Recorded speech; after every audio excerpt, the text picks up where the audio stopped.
Hello বন্ধুরা, welcome to my family খুশি little heart family. আজ তোমাদের আমি যে রেসিপিটি দেখাবো সেটা হচ্ছে পুঁই শাকের নিরামিষ চচ্চড়ি। তাও আবার ছোলা দিয়ে। তো চলো শুরু করা যাক। এখানে পুঁই শাকের পাতাগুলো আলাদা করে কেটে নিয়েছিলাম, দেখেছো। এবার ডাঁটাগুলোকেও কেটে মাঝখান থেকে নাইফ দিয়ে ছিঁড়ে নিয়েছি যাতে নুনগুলো ভালো করে ঢোকে। এবার দুটো মিডিয়াম সাইজের আলুকে টুকরো করে নিয়েছি, সেমভাবে বেগুনকেও টুকরো করে নিয়েছি। আর এখানে নিয়ে নিয়েছি কিছুটা কাঁচা ছোলা, যেটা ওভারনাইট ভেজানো ছিল। এবার একটা কড়াইতে অল্প তেল দিয়ে জিনিসগুলো তো ভাজতে হবে, তো একটু তেল দিয়ে তেমন সামান্য লবণ দিয়ে দিয়েছি, কারণ আমি এখানে পুঁই শাকের ডাঁটাগুলো ভাজবো, সেজন্য আমি লবণ দিয়েই কিন্তু ডাঁটাগুলো ভাজি। এখানে মশলা হিসেবে নিয়ে নিয়েছি আদা, একটা টমেটো, দুটো কাঁচা লঙ্কা আর জিরে। এটার আমি পেস্ট বানিয়ে নেবো। যেহেতু নিরামিষ সেজন্য এইগুলোই লাগছে মশলা। পেঁয়াজ আর রসুন তো আমি ইউজ করছি না। তো এবারে ডাঁটাগুলো ভেজে তুলে নিয়েছি।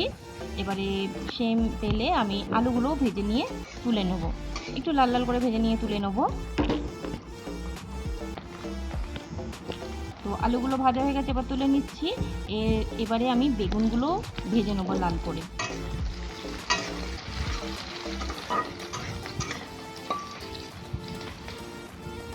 তো বেগুনগুলো ভাজা হয়ে গেছে, এবার তেল তো একটুও বাঁচিনি বেগুন ভাজার পর, তো সেই জন্য আরেকটু তেল দিয়েছিলাম। এবার ফোড়ন হিসেবে দিয়ে দিচ্ছি 5 ফোড়ন, আর দিয়ে দিব 2টো তেজপাতা।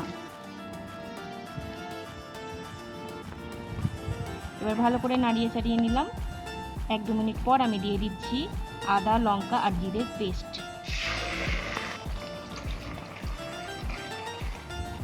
মিডিয়াম ফ্লেমেই রয়েছে আঁচটা। এবার ভালো করে চাড়ানোর পর আমি দিয়ে দিই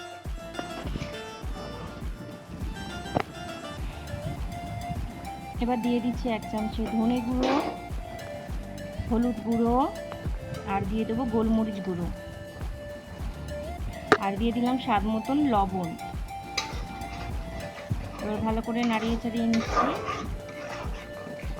1-2 মিনিট নাড়াচাড়া করিয়ে নেওয়ার পর আমি এবার দিয়ে দেবো টমেটো পেস্ট। তো টমেটো পেস্ট দেওয়ার পর ভালো করে আবার নাড়িয়ে নিচ্ছি 2-3 মিনিট ধরে।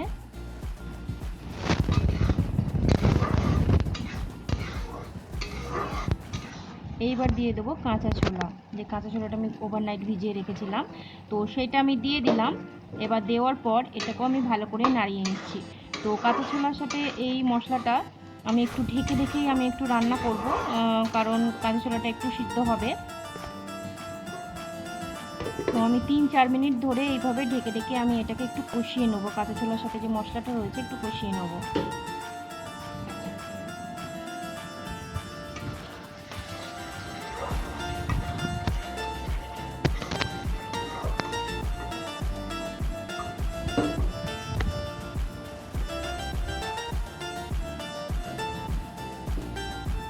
তো দেখতেই পাচ্ছ কষানো হয়ে গেছে, তেল ছেড়ে দিয়েছে।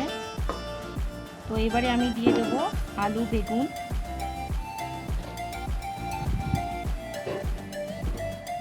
আলু বেগুন দেওয়ার পর আবার একটু নাড়িয়ে চাড়িয়ে নিচ্ছি। এরপর দিয়ে দেবো পুঁই শাকের ডাঁটাগুলো। এবার সব কিছু একসাথে ভালোভাবে আমি মিক্সড করে নাড়িয়ে চাড়িয়ে নেবো। 3-4 মিনিট ধরে এটাকে কষিয়ে নিতে হবে।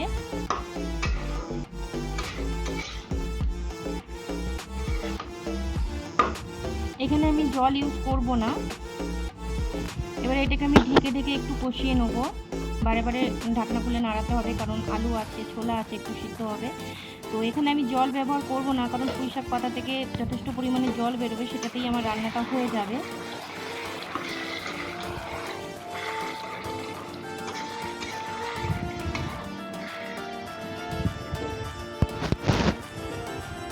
এবার পুঁই শাক পাতাগুলো আমি দিয়ে দিচ্ছি।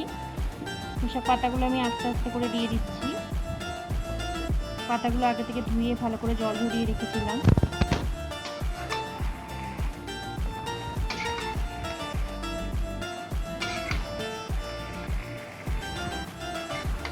তো সব কিছুর সাথেই ভালো করে মিক্সড করে নিচ্ছি।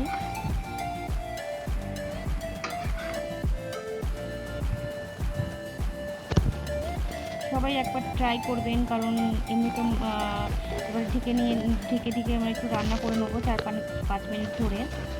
তো দেখুন আবার খুলে দেখাচ্ছি। পুঁইশাক পাতাগুলো একদম মিশে গেছে।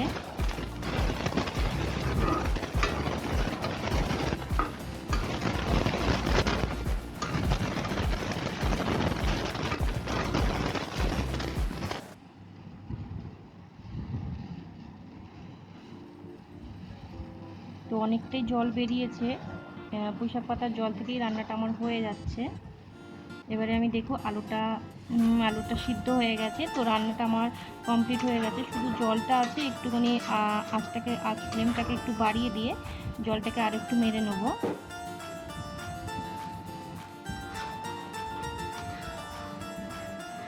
তো সবাই তো আমিষ পুঁইশাক পাতায় খেতে বেশি ভালোবাসে, এরকম নিরামিষ ছোলা দিয়ে একদিন এরকম নিরামিষ করে দেখবে, খুব ভালো লাগবে, ভীষণই টেস্টফুল হয়।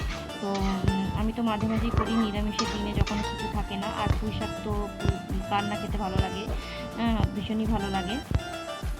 তো জলটা একদম শুকিয়ে নিয়েছি, তো রান্না আমার রেডি হয়ে গেছে, দেখতেই পাচ্ছ। এবার আমি সার্ভ করে দেবো। তো আমি সার্ভ করে দিচ্ছি। তো আশা করি আমার এই রেসিপিটি নিরামিষ পুঁইশাক দিয়ে ছোলা রেসিপিটি আপনাদের ভালো লেগেছে।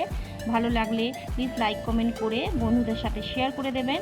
আর যারা নতুন এসেছো, সবেমাত্র চ্যানেল আমার ভিজিট করেছো, তো পাশে থাকা বেল বাটন প্রেস করে আমাকে বন্ধু করে আমাকে সাপোর্ট করবে।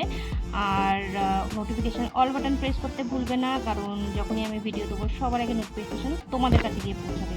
তো সবাই ভালো থেকো, সুস্থ থেকো, আর আমার ভিডিও দেখার জন্য সবাইকে অসংখ্য ধন্যবাদ। এইভাবে আমাকে সাপোর্ট করে যেও।